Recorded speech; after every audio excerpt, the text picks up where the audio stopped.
صباح الفل والياسمين على احلى متابعين في الدنيا. عاملين ايه؟ يا رب دايما تكونوا بخير. قبل ما نبتدي في وصفتنا النهارده ما تنسوش اشياء لايك واشتراك في القناه وتفعلوا زر الجرس وكومنت حلو منكم يشجعني انزل فيديوهات اكتر. هنعمل ايه النهارده؟ هنعمل مع بعض احلى فطار. طبق فول بجد مميز جدا على قلبي وطعمه حلو قوي وطعمه جديد وتغيير. انا دقته مره بره في مطعم يعني وعجبني وفضلت وراه لحد ما جبت نفس الوصفه بالظبط، يمكن احلى كمان.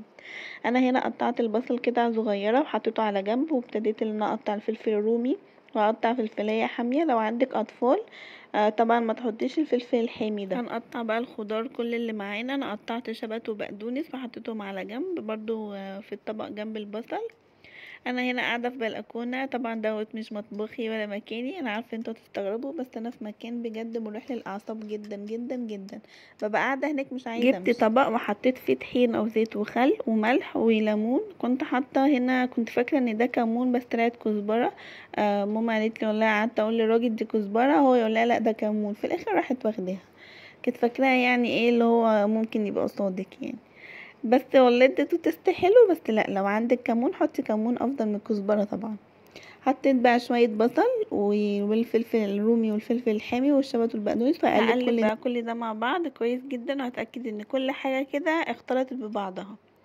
لو حسيت اللي هو محتاج تزودي له حاجه زودي. انا زودت شويه بصل، وطبعا اظبطي بقى الحدق بتاعه، الملح بتاعه يعني. وانا بحب احط عليه شويه خل صغيرين جدا علشان ايه، يديله برضو مزازه حلوه قوي. هنا خلاص بقى الفول سخن معايا، وحطيته في طبق وابتديت اللي انا اهرسه ونزلت عليه بالخلطه اللي انا عاملاها دي كلها.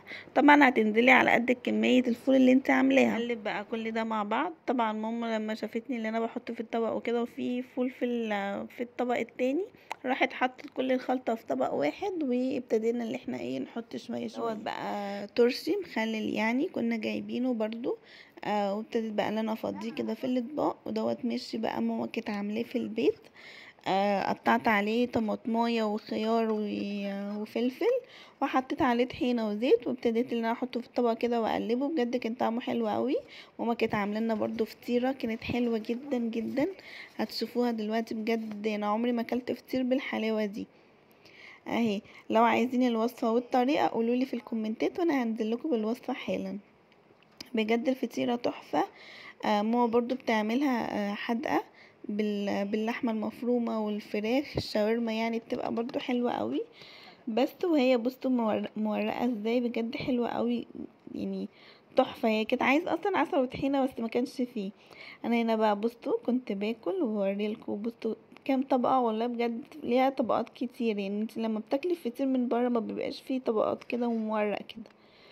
انتوا عارفين ان انا بحب اشارك كل حاجة يعني. بجد كان طعمه حلو قوي. تسلم ايدك يا مامتي بجد وتعبتك معايا. ولو عجبكم بقى وصفتنا متنسوش اللايك. باي باي.